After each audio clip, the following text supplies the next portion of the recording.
NCERT class 10th mathematics की जो Sanjeev desk work है उसका मॉडल पेपर नंबर 4 करेंगे। 2 और 3 मॉडल पेपर का कंप्लीट हल मैंने करवा दिया प्ले लिस्ट में वीडियो, अगर किसी ने नहीं देखा हो तो देख लेना। अब मॉडल पेपर 4 में पहला क्वेश्चन देखो, पहले का पहला पार्ट, निम्न में से एक अपरिमेय संख्या है। देखो अपरिमेय संख्या कौन सी होती है?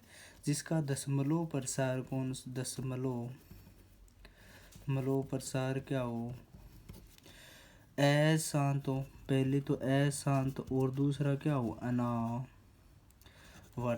दशमलव प्रसार किस प्रकार का हो, अशांत अनावर्ती। तो इसमें ए ऑप्शन अपने को दे रखा है 2। ये तो क्या है, पूर्ण संख्या है। क्या है, पूर्ण संख्या। अपरिमेय संख्या तो नहीं है। दूसरी देखो 2.2, 3, 4, 5, 2, 5 ऐसी है। तो ये अपनी कौन सी होगी, दशमलव प्रसार। देखो 2 के बाद 3 है, 4 है, 5 है, 2, 5 है। ये बार बार आगे चलती जा रही है और सेम अंक नहीं आ रहे, तो ये क्या है, अशांत है अनावर्ती। तो अपरिमेय संख्या कौन सी होगी, उसमें ऑप्शन नंबर है ब। तीसरा देखो 2.23 ऑप्शन में है।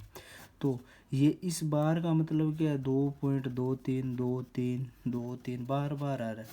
तो ये दशमलव प्रसार कौन सा कहलाता है, एनवसानी आवर्ती। कौन सा होता है, एनवसानी आवर्ती। तो इसमें पहले का ऑप्शन नंबर कौन सा करेक्ट होगा, ऑप्शन नंबर है ब। दूसरा क्वेश्चन देखो, एक द्विघात बहुपद दे रखा है x square minus 2x plus 4 के शून्यांक दे रखे, एक शून्यांक पी है और दूसरा क्यू है। तो पी प्लस क्यू का मान ज्ञात करना है। तो मैंने 2.2 में बताया था भाई, x square minus alpha plus beta x plus alpha beta द्विघात बहुपद की रचना की थी, तब ये पढ़ा था। तो यहाँ देखो एक्स का गुणांक किसके बराबर हो गया, एल्फा प्लस बीटा, यानी पी प्लस क्यू का मान यहाँ से क्या आ गया, 2। तो इसका ऑप्शन नंबर कौन सा करेक्ट है, ऑप्शन नंबर है ब। तीसरा क्वेश्चन देखो, बिंदु -3,5 कौन से चतुर्थांश में स्थित है। देखो ये 4 चतुर्थांश है, ये x होता है, ये y डैश और ये x डैश। इस पहले चतुर्थांश ये सेकंड, ये थर्ड है, ये चतुर्थांश होता है, और फोर्थ कौन सा है, ये। अब देखो फोर्थ चतुर्थांश कौन सा होता है, ये। अब पहले चतुर्थांश में देखो x के मान क्या होंगे, धनात्मक, और y के मान भी क्या होंगे, धनात्मक। सेकंड में x के मान ऋणात्मक और y के मान क्या होंगे, धनात्मक। थर्ड चतुर्थांश में x का मान ऋणात्मक और y का मान भी ऋणात्मक, और फोर्थ चतुर्थांश में देखो x का धनात्मक और y का ऋणात्मक।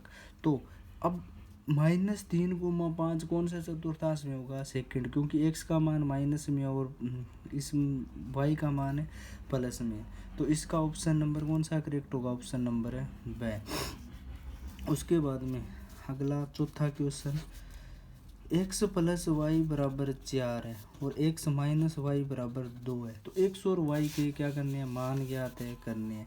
तो यहाँ देखो x प्लस वाई बराबर 4 और x माइनस, ये समीकरण नंबर 1 है, ये समीकरण। अगर मैं समीकरण 1 में से समीकरण 2 जोड़ दूँ तो देखें क्या होता है, 1 + 2 करूँगा तो x प्लस वाई बराबर क्या हो गया, 4। x माइनस वाई बराबर क्या है, 2। जोड़ेंगे तो यहाँ x और x कितना हो गया, 2x। y से y कट गया, 4 और 2 6। तो 2x बराबर 6, तो x का मान कितना आएगा, 3। ये 3x का मान एक नंबर में रखेंगे तो x + 3 + y बराबर कितना है, 4। तो y का मान कितना होगा, 4 - 1 यानी 4 - 3 यानी 1। तो x का मान अपना आ गया 3 और y का 1। ऑप्शन नंबर कौन सा करेक्ट होगा, x का 3 और y का 1, ऑप्शन नंबर है। अगला क्वेश्चन देखो, निम्नलिखित में से कौन द्विघात समीकरण को हल करने की एक करने की एक विधि है। कौन सी है? पहले देखो गुणनखंड विधि विधि है, पढ़ रखी है 2.2 में है, होती है ये। तो पूर्ण वर्ग है, चौथी प्रश्नावली में पढ़ी है, ये भी होती है। देव का सूत्र है, ये भी पढ़ा है। तो इसमें कौन सा ऑप्शन करेक्ट है? ऑप्शन नंबर द, उपयुक्त है, उपरोक्त है सभी।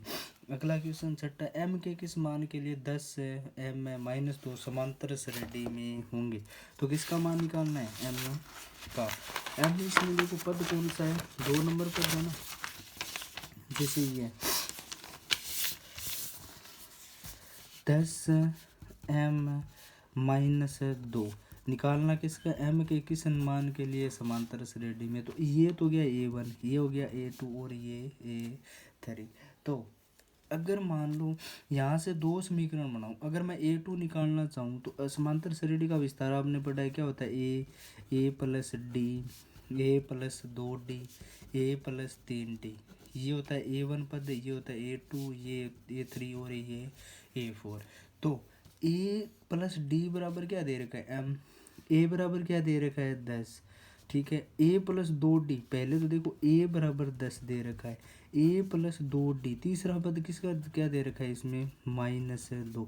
अगर यहाँ मैं a का मान रखूँ तो 10 प्लस 2d बराबर कितना हो गया? -2। ये 10 इधर जाएगा तो 2d बराबर -12। d का मान यहाँ से क्या आ जाएगा? -6। d का मान क्या आ जाएगा? -6। अब यहाँ a2 पद किससे आ रहा है? a2 है ना अपना m, a2 क्या आ रहा है? a plus D. तो a2 10 में क्या जोड़ेंगे? -6। तो a2 m का मान यहाँ पर क्या आएगा? 4। तो ऑप्शन नंबर कौन सा करेक्ट है अपना? ऑप्शन नंबर है, ऑप्शन नंबर कौन सा करेक्ट है? ऑप्शन नंबर है ए। उसके बाद में अगला क्वेश्चन, अगला क्वेश्चन अपने को दे रखा है, अगला क्वेश्चन दे रखा है अपन 10 30 है। हाँ, अगला क्वेश्चन देखो, इसके बाद में क्वेश्चन नंबर 7वां, 2 10 30 बट्टे में दे रखा है 1 - 10 स्क्वायर 30 का मान है। तो सारणी करवाई थी उस टाइम बताया तो 10 30 का मान कितना होता है? 1/√3। कितना होता है? 1/√3।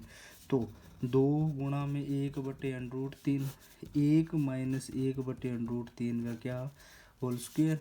अब ऊपर से करेंगे तो 2/√3। अब करो 1 - 1 का स्क्वायर किया तो 1/√3 का स्क्वायर करेंगे तो क्या आएगा? 3। तो 2/√3, 3 - 1/3, इसका लैस है 3 - 1/3। अब इसको हल करेंगे तो 2/√3, 3 में से 1 घटाया तो क्या बचा? 2/3। गुणा कर लो इस 2 से तो क्या घटाइए? तो 3/√3। तो √3 को मैं कैसे लिख सकता हूँ? 3 को लिख सकते हैं √3 गुणा में √3, ऐसे लिख सकते हैं। तो √3 गुणा में √3/√3, एक √3 से तो ये कटा, तो इसका आंसर क्या आएगा? √3। तो अपना ऑप्शन करेक्ट कौन सा हो गया? ऑप्शन नंबर है द। उसके बाद में एक बिंदु T से O केंद्र वाले किसी वृत्त पर TA तथा TB स्पर्शरेखाएं पर 70 डिग्री कोण पर झुकी है। देखो ये इंपॉर्टेंट क्वेश्चन है 10वीं प्रश्नावली में से।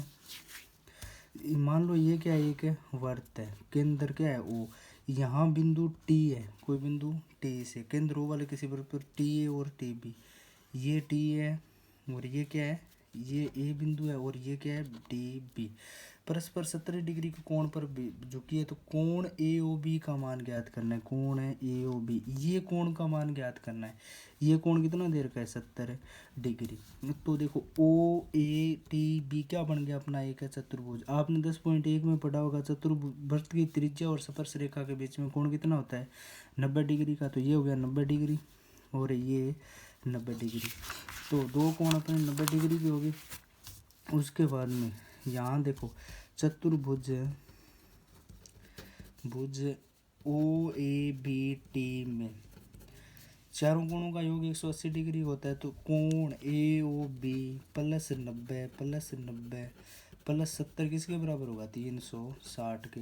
तो 90 और 90 180 और 70 250। तो कोण AOB कितना आ गया? 360 माइनस 250। तो कितना आएगा? 110 डिग्री। तो इसका ऑप्शन नंबर कौन सा करेक्ट होगा? ऑप्शन नंबर है द। उसके बाद में उसके बाद में देखो, दो वृत्त की परिधियों का अनुपात, क्वेश्चन नंबर 9 दे रखा है, दो वृत्त की परिधियों का अनुपात दे रखा है 3:2, तो उनकी त्रिज्याओं का अनुपात क्या होगा। तो आपने वृत्त की परिधि का सूत्र पढ़ रखा है, वृत्त की परिधि क्या होती है 2πr, क्या होती है 2πr। तो वृत्त की परिधियों का अनुपात दे रखा है, तो 2πr1/2πr2 किसके बराबर है 3/2। तो 2π से तो 2π कटा r1/r2 किसके बराबर हो गया 3:2। वही अनुपात में होगा जिस अनुपात में परिधि है। तो इसका ऑप्शन नंबर कौन सा करेक्ट होगा, ऑप्शन नंबर ब। उसके बाद में इसका नेक्स्ट क्वेश्चन है, दो बेलनों के आधार की त्रिज्या दे रखे 2:3 का अनुपात है और इसकी ऊंचाइयों का अनुपात दे रखा है 3:5:3। तो उनके आयतनों का अनुपात निकालना है। तो सबसे पहले बेलन का आयतन क्या होता है, बेलन का आयतन क्या होता है πr², h ये पढ़ रखा है। तो दो बेलनों का अनुपात दे रखा है, त्रिज्याओं का अनुपात क्या चाहिए अपने को निकालना है, किसका निकालना है, त्रिज्याओं का अनुपात है निकालना है। आधार की त्रिज्याओं का अनुपात दे रखा है और ऊंचाइयों का भी अनुपात दे रखा है, आयतनों का अनुपात। तो बेल एक का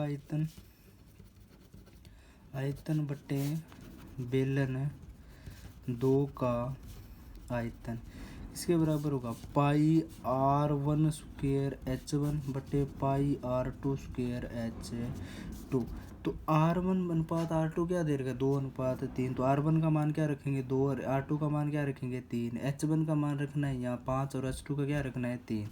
तो पाई r1 कितना है 2² गुणा में h1 कितना है, h1 है अपना 5 बट्टे में पाई 3² गुणा में 3। तो पाई से तो क्या कटा पाई, तो 2 का स्क्वायर करेंगे तो 4 गुणा में 5, 3 का स्क्वायर किया तो 9 गुणा में 3। तो 5 चौका 20/27। तो बेलन के आयतनों का अनुपात क्या होगा 20:27। तो इसका ऑप्शन नंबर कौन सा करेक्ट आएगा, ऑप्शन नंबर द। उसके बाद में अगला क्वेश्चन है 9वां ने 11वां 6, 8, 9 x तथा 13 का मध्य क्या दे रखा है, मध्य क्या दे रखा है, मध्य बराबर 10 है। तो x का मान निकाल लो। तो मध्य पढ़ा है, मध्य किसके बराबर होता है प्रेक्षणों का योग बटे प्रेक्षणों की संख्या। तो प्रेक्षणों का योग यहाँ पर देखो 6 + 8 + 9 + x + 13 बटे प्रेक्षणों की संख्या 1 2 3 4 5। कितने प्रेक्षण है टोटल 5 बराबर किसके है 10 के। तो 6 और 8 है 14, 14 और 9 कितने हो गए 23, 23 और 13 कितने हो गए 36, 36 + x बराबर किसके आ गया 50 के बराबर। इस 5 को इधर गुणा करेंगे तो कितना आएगा 50। तो x का मान क्या होगा 50 - 36 क्या होगा 14। x का मान क्या आएगा 14। तो इसका ऑप्शन नंबर कौन सा करेक्ट है, ऑप्शन नंबर है स। तबीयत खराब आज थोड़ी। इसका ऑप्शन नंबर कौन सा करेक्ट है, ऑप्शन नंबर 6।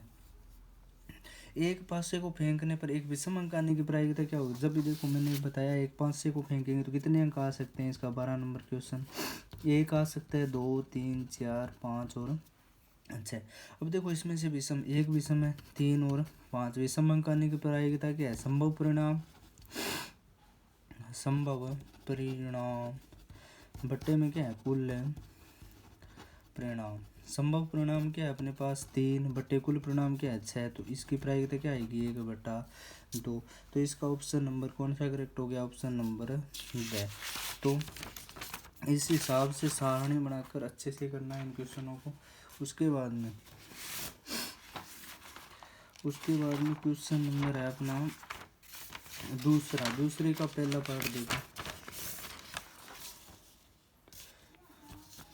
दूसरे का पहला अपरिमेय संख्याओं का दशमलव प्रसार। मैंने पहले ही क्वेश्चन में बताया अपरिमेय प्रश्नों का संख्याओं का दशमलव प्रसार क्या होता है, अशांत अना वर्ती। दशमलव प्रसार कौन सा होता है? अप्रमेय संख्याओं का असांत अनावर्ती। तो पहले पार्ट में क्या आएगा? असांत अनावर्ती। एक समकोण त्रिभुज में कर्ण का वर्ग शेष दो भुजाओं वर्गों के, देखो पाइथागोरस प्रमेय पढ़ी है, पाइथागोरस प्रमेय। तो इसमें देखो कर्ण स्क्वायर किसके बराबर होता है? आधार स्क्वायर प्लस लंब स्क्वायर। कर्ण स्क्वायर किसके बराबर होता है? आधार स्क्वायर प्लस लंब स्क्वायर। तो समकोण त्रिभुज में कर्ण का वर्ग शेष दो भुजाओं के किसके बराबर होगा? योग के बराबर होगा। अगला तीसरा पार्ट इसका, को स्क्वायर 15 प्लस को स्क्वायर 75 का मान है। तो देखो आपने पढ़ा होगा कोस 90 - 1 किसके बराबर होता है? साइन 1। तो यहाँ स्क्वायर किया तो यहाँ क्या आ जाएगा? साइन स्क्वायर ये। तो यही फॉर्मूला लगाएंगे। कोस कितना घटाएंगे भाई? 15 आ जाए तो कोस स्क्वायर 90 - 75, 90 में से 75 घटाए तो कितना आएगा? 15 प्लस कोस स्क्वायर 75। अब इसको चेंज करेंगे। कोस स्क्वायर 90 - 1 किसके बराबर होता है? साइन स्क्वायर है। तो साइन स्क्वायर 75 प्लस क्या है? Cos square 75। तो ये सर्व समीकरण पढ़ रखी है। साइन स्क्वायर ए प्लस कोस स्क्वायर ए किसके बराबर है? ए। तो इसका आंसर क्या आएगा? ऑप्शन 1। किसी वृत्त की स्पर्श रेखा की एक विशिष्ट दशा में संगत जीवा के दोनों सिरों के संपातियों, देखो एक वृत्त में इसके दोनों संपाति का मतलब क्या हो? ये किसी वृत्त की स्पर्श रेखा की एक विशिष्ट दिशा में संगत जीवा के दोनों सिरों के संपाति हो, तो ये कौन सी रेखा कहलाती है? छेदक रेखा। कौन सी रेखा कहलाती है? छेदक रेखा। उसके बाद में अगला इसका क्वेश्चन है पांचवा संचयी बारंबारता सारणी का उपयोग कहाँ किस चीज़ को ज्ञात करने के लिए करते हैं? देखो 14वीं प्रश्नावली में माध्य पढ़ा था, उसमें संचयी बारंबारता निकाली थी क्या? नहीं निकाली थी। उसके बाद में बहुलक में भी नहीं निकाली। तो किस में निकाली है? जब माध्य कर रहे थे उसमें क्या निकाला था? संचयी बारंबारता CF का मान निकाला था ना। तो यहाँ इसमें क्या आएगा? संचयी बारंबारता का उपयोग, सारणी का उपयोग कहाँ किया था? माध्य के ज्ञात करने में। उसके बाद में अगला, एक सिक्के को एक बार उछाला जाता है, सिक्के पर चित्त नहीं आने की प्रायिकता। देखो एक सिक्के को एक बार उछाला जाता है, एक साइड तो होता है सिक्के के चित्त और एक साइड क्या होता है? पट। तो एक बार उछाला जाता है, चित्त आने की प्रायिकता क्या होगी? 1/2। अगर नहीं आने की पूछे तो क्या करेंगे? 1 में से 1/2 घटा दो, फिर भी क्या आएगा? 1/2। तो इसमें क्या आएगा? 1/2। उसके बाद में तीसरा क्वेश्चन, 7 पेंसिल तथा 5 पेन का कुल मूल्य कितना है? 29। बीजगणित रूप में लिखना है, इसको बीजगणित रूप में लिखना है। तो पहले मानेंगे तीसरे का पहला पार्ट, माना पेंसिल का मूल्य, एक पेंसिल का मूल्य कितना है? X। और दूसरी चीज़ क्या है? पेन। और माना एक पेन का मूल्य कितना है? Y। अब देखो पहली कंडीशन में तो 7 पेंसिलों का मूल्य कितना होगा? 7 100 और 5 पेनों का मूल्य कितना हो गया? 5Y। तो क्या लिखना है? शर्तानुसार 7x प्लस 5y किसके बराबर है? 29। किसके बराबर आ गया? 29। तो इसका ऑप्शन समीकरण बीजगणित रूप में समीकरण क्या बनेंगे? 7x प्लस 5y बराबर है 29। उसके बाद में इसका अगला पार्ट, संख्या x तथा उसके व्युत्क्रम का योग 5/2 है, इसे बीजगणितीय समीकरण के रूप में लिखो। तो देखो जब भी आपको बोले ना व्युत्क्रम, तो किसके बट्टे में लिखना होता है? 1/2। तो संख्या x है, एक संख्या तो कौन सी दे रखी है? इसमें पार्ट है तीसरा, एक संख्या तो x है, दूसरा इसका व्युत्क्रम का योग, दोनों का योग करेंगे तो कितना आ रहा है? क्वेश्चन में कितना आ रहा है? 5/2।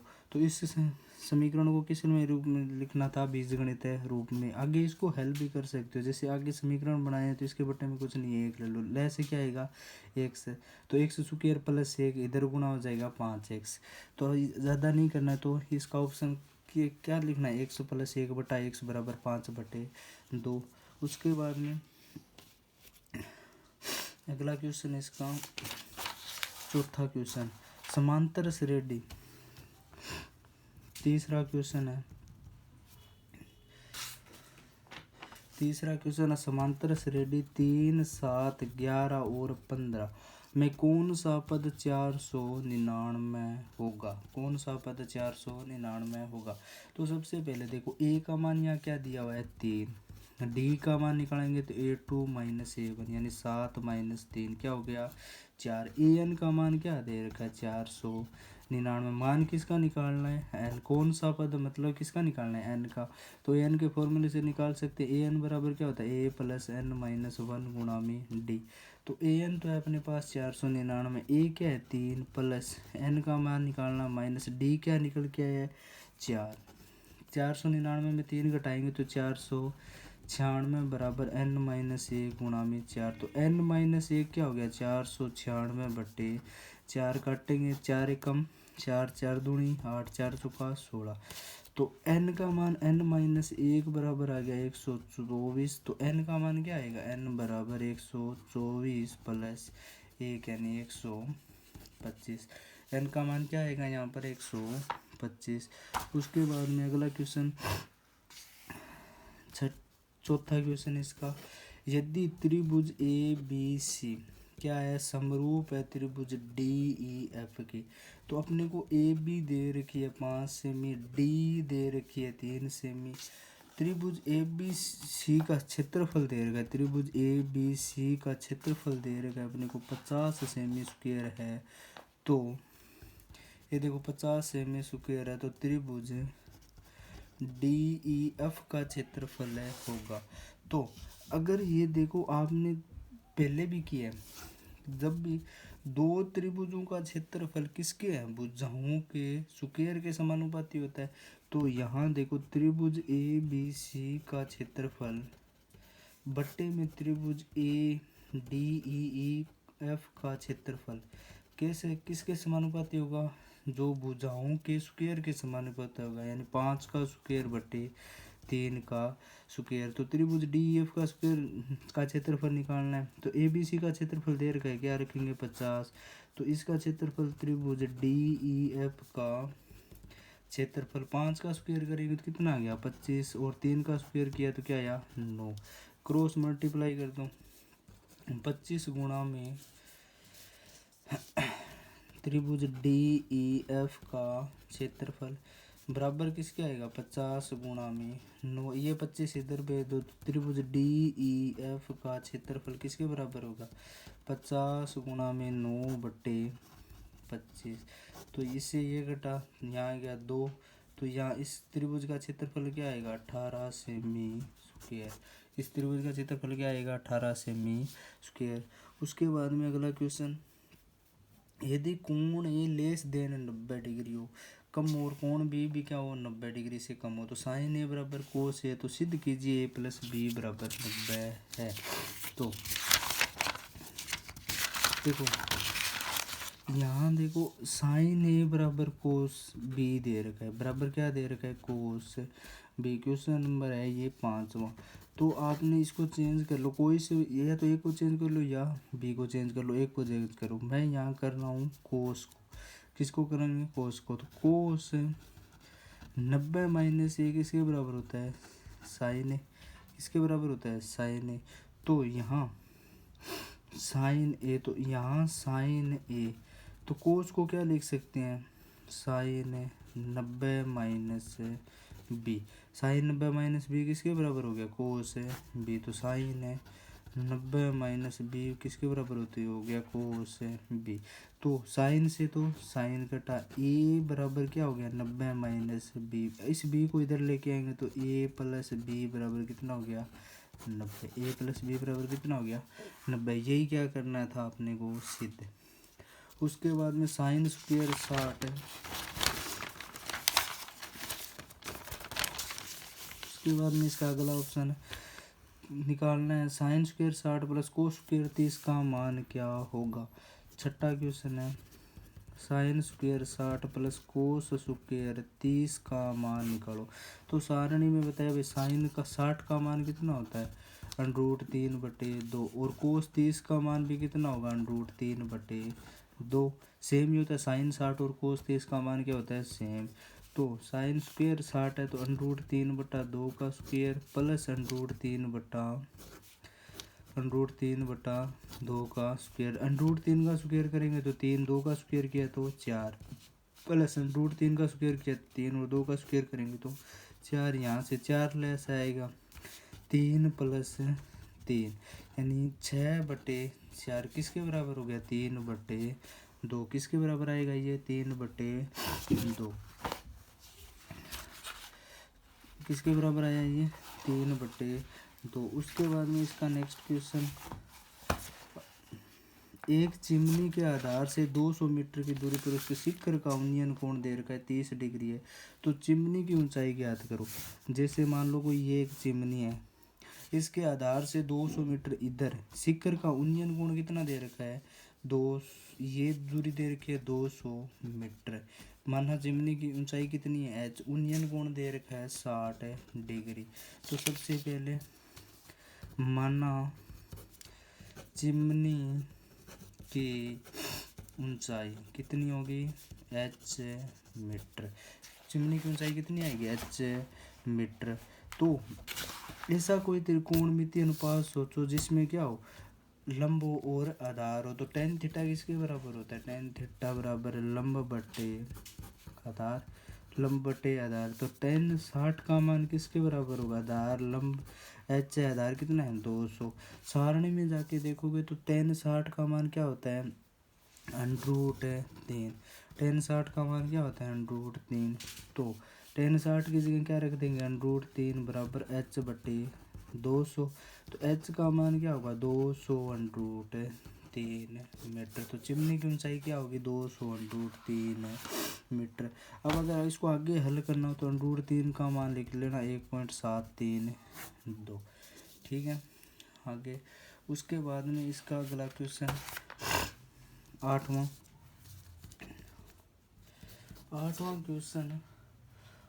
क्वेश्चन देखो।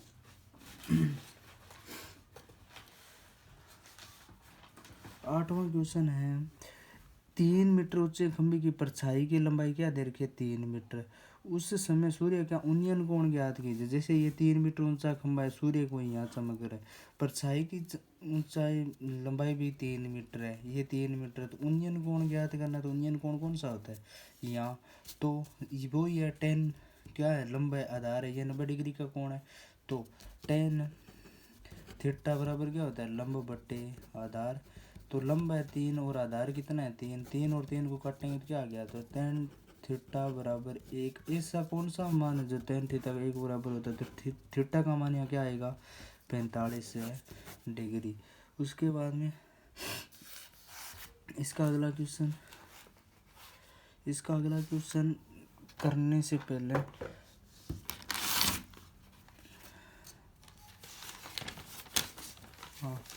एक वृत्त 5 सेमी लंबाई का एक रेखाखंड खींचकर इसे समद्विभाजित करो। तो ये इजी है क्वेश्चन। इसका 9वां क्वेश्चन नहीं, ये नहीं करना, पहले से 8वां। एक दे रखा है दिए गए चित्र में केंद्र O का वाला एक वृत्त है। ये एक डायग्राम दे रखा है, यहाँ से ये एक बिंदु दे रखा है, कितनी दूरी है ये 10 सेमी, कितनी दूर है 10 सेमी। और ये एक स्पर्श रेखा और त्रिज्या यहाँ से दे रखी है 6 सेमी। तो निकालना क्या है AC, ये B पॉइंट है ये है, और दूसरी एक स्पर्श रेखा और दे रखी है यहाँ, ये पॉइंट को क्या दे दिया C। तो आपने प्रमेय 10.2 में पढ़ा है भाई, केंद्र ए बिंदु से वृत्त के बाह्य बिंदु से स्पर्श रेखाओं की खींची गई स्पर्श रेखाओं की लंबाई क्या होती है समान। अगर मैं यहाँ देखो स्पर्श रेखा और त्रिज्या के बीच में कोण भी कितना होता है 90 डिग्री। तो ये कोण कितना हो गया 90 डिग्री। अगर मैं AB निकाल दूँ तो वो किसके बराबर होगा AC के बराबर, क्योंकि प्रमेय 10.2 के अनुसार। तो ये देखो 90 डिग्री के सामने वाली भुजा क्या होती है कर्ण। तो त्रिभुज AOB में ये पॉइंट हो गया O में। त्रिभुज AOB में देखो सबसे पहले 90 डिग्री के सामने वाली भुजा कर्ण होगी। तो ये 10 का स्क्वायर पाइथागोरस प्रमेय से, यानी 10 का स्क्वायर करेंगे बराबर 6 का स्क्वायर प्लस AB का स्क्वायर, 10 का स्क्वायर किया तो कितना आ गया 100 बराबर 6 का स्क्वायर किया तो 36 प्लस ए बी स्क्वायर। तो ए बी स्क्वायर का मान क्या आएगा 100 माइनस 36 यानी 64। तो ए बी का मान क्या हो गया रूट है 64 बराबर 8 सेमी। कितना हो गया 8 सेमी। तो ए बी बराबर ही क्या है ए बी बराबर क्या है ए सी। क्यों? क्योंकि प्रमेय 10.2 के अनुसार क्या है प्रमेय 10.2 के अनुसार। तो ए सी की लंबाई भी कितनी है 8 सेमी। यहाँ तक ए सी की लंबाई भी कितनी होगी 8 सेमी। अब इसका अगला क्वेश्चन, एक